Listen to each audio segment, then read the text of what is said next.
Bring back Quarterback Monday, they cried. Well, no, they really didn't, but bring back Quarterback Monday, he did. Anyway, good morning to you. Good Monday morning. I'm Dejan Kovacevic of DK Pittsburgh Sports. This is Daily Shot of Steelers. It comes your way bright and early every weekday. If you're into hockey and or baseball, I also happen to cover the other two teams in town and hope you'll check out the daily shots of both Penguins and Pirates. On this particular Quarterback Monday, I'd like to move past the standard discussion debates about who's going to be that guy. Not with the information I've gotten, I'm convinced it's going to be Justin Fields, but there's also the not so small matter of signing him. Now, I happen to believe that this will get done sooner rather than later. I happen to believe that it's not really a huge object to the Steelers, partly because of their voluminous cap space, which is now $54 million, partly because no matter what Fields gets, he's not going to be at anywhere near the level of other quarterbacks in the division, let alone in the league, nor should he be, by the way. And also partly because if Fields does go out to the open market, remember, that's his prerogative. He can do that. You never know. You never know what someone might offer. It only takes one. I used to say stuff like, it only takes Cleveland, or it only takes Jacksonville. And most recently, I would say, it only takes Washington. But, yeah, times change, and those teams that we pick on change. What's he worth? What should he get? Well, that kind of depends. First, who you're asking. There are always projections that get published and or spoken by people who cover football, by people who are experts in this specific area of the sport. And from what I've seen, those figures have ranged from $7 million a year, meaning at the low end, up to $12 million, and even as high as 14. I'm somewhere in the middle, and I've been pretty consistent on this, that I think it can get done at 10. I also think it can get done, and hear me out on this, at 1 year or 2 years. And the reason for that has almost nothing to do with the Steelers and everything to do with the player. If the player is, in fact, QB1, and the player seizes that opportunity in 2025 to show that he can be QB1 anywhere, then his price doesn't just increase, it skyrockets.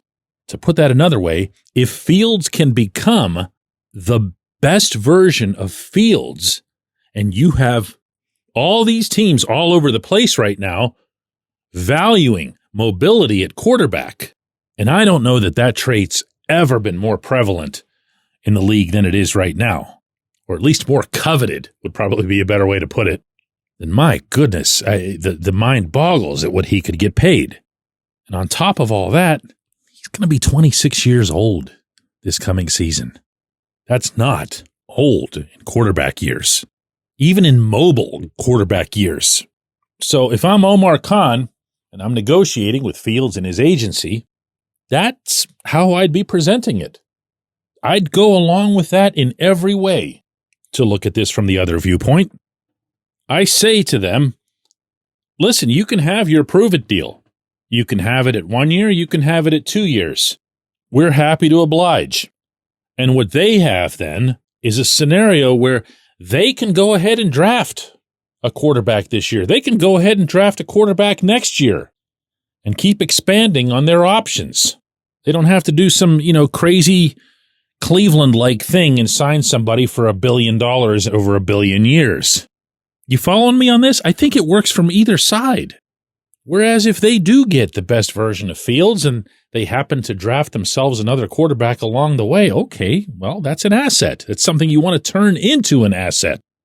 And again, if these potential prices that I'm referencing here for Fields turn out just like I said, you're talking about 20%.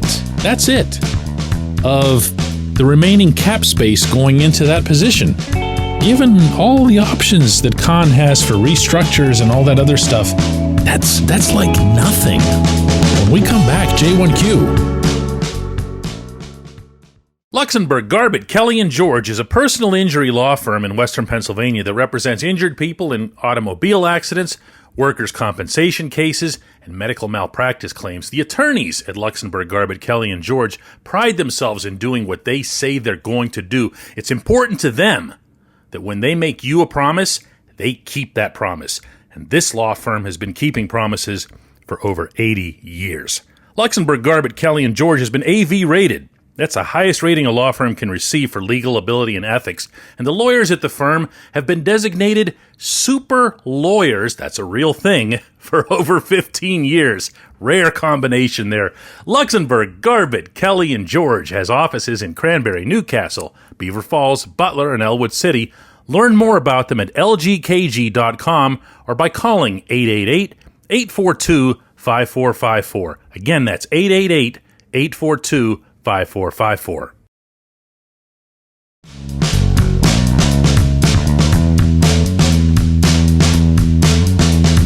Today's J1Q comes from Zach Ward, who says, DK, I just can't believe the Steelers haven't given Justin Fields a legitimate offer and locked him down before they get outbid by the Jets, the Raiders, or any other team, right?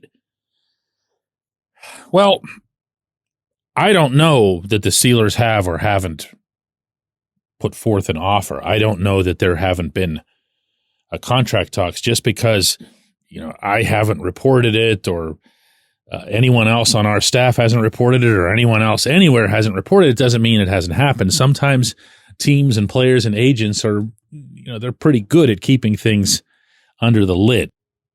But, to kind of reiterate from the first segment, I really feel like this is something that you need to get done before he gets out there.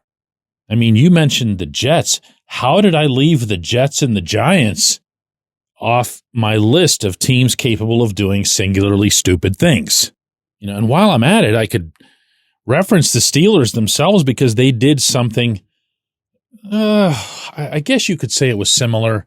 Maybe it didn't seem that way at the time, but when they signed Mitch Trubisky had Chicago disease. He went to Buffalo, and he played one preseason game for the Bills in terms of any sort of extended work, and he was phenomenal. There's a highlights film of this that you can find on YouTube of Trubisky in the preseason going against, of all teams, the Bears, and just decimating them. It was almost as if it was, preseason. And he was facing a vanilla defense that he didn't have to read or look around to see where the safety was or any of that other kind of pesky detail. But the Steelers had conversations with the Bills, one of the franchises that they have a good relationship with over the years, and they trusted the Bills. And I don't think for a second the Bills were lying or whatever, that they had found some stuff about Mitch and they were fixing him and they got all his Bearsness out of him. Mitch comes to Pittsburgh, and he was the same guy. He was the same guy. There wasn't any span where you thought for a second that, oh, yeah, he's really advanced here. But the Steelers went and got him for a couple of years and probably overpaid to do so. That's not this. That doesn't need to be this. Not any of the Mitch thing, even with the Chicago parallel, needs to be this. Because Fields had himself an entire summer of doing things right. It's not just the 6 games you saw. It's not just the preseason games you saw. He remade himself, according to people inside the organization who would know this stuff infinitely better than me. They feel that he checked most every box, with the one significant exception being that he'll occasionally get gun-shy. He'll occasionally not throw the ball when it needs to be thrown, maybe as an overcompensation for wanting to avoid turnovers, which were the bane of his existence, obviously, with the Bears. He improved. Mitch didn't. I'm with you. Sign him. Get it done. Don't even let it get close to free agency. Don't be messing around. I appreciate the question. I appreciate everybody listening to Daily Shot of Steelers. Don't forget, we also do a double shot of Steelers. That's a video every weekday afternoon at 5 p.m. Same place you found this, and it's available on audio-only form, right where you found this podcast.